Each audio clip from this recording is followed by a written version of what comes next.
We're told that we should love our neighbours as we love ourselves.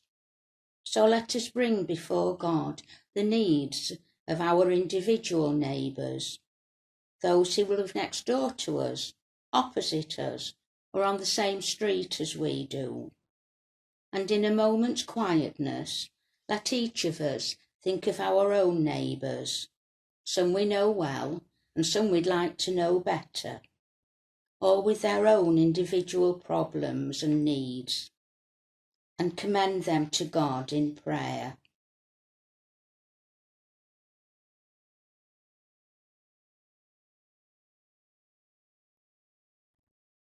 Help us, Lord, to love our neighbours as we love ourselves.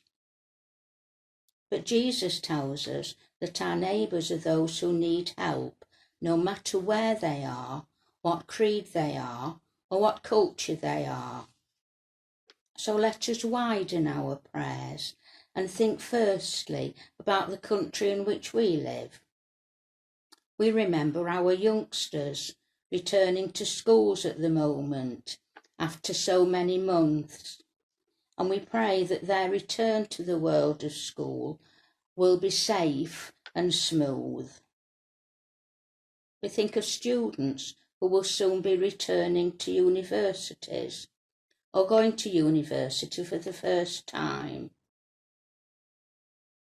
We remember those who have lost jobs recently or will soon have no job to return to as a result of the pandemic. Those who are struggling to cope financially, may be needing to use food banks for the first time in order to feed their families.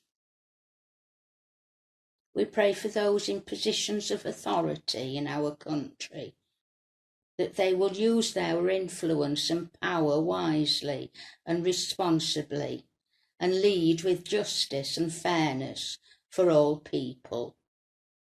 Help us, Lord, to love our neighbours as we love ourselves.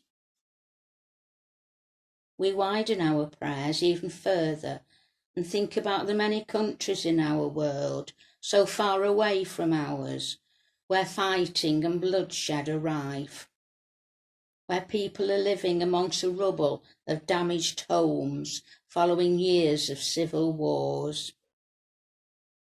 We think of the humanitarian disaster in the Yemen, where hospitals, often damaged themselves, are struggling to cope with the many ill and injured people. We think of the thousands of people made homeless by the explosions in the Lebanese capital, of the many African and Asian countries whose peoples live in poverty with insufficient food, water and sanitation, and who are now struggling to cope with the coronavirus. May we as individuals, and also we as part of a wealthy country, find ways of helping those in particular need at this time in so many parts of our world. Help us to remember that though far away, they also are our neighbours because they are the needy ones. Lord, help us to love our neighbours as we love ourselves. Amen.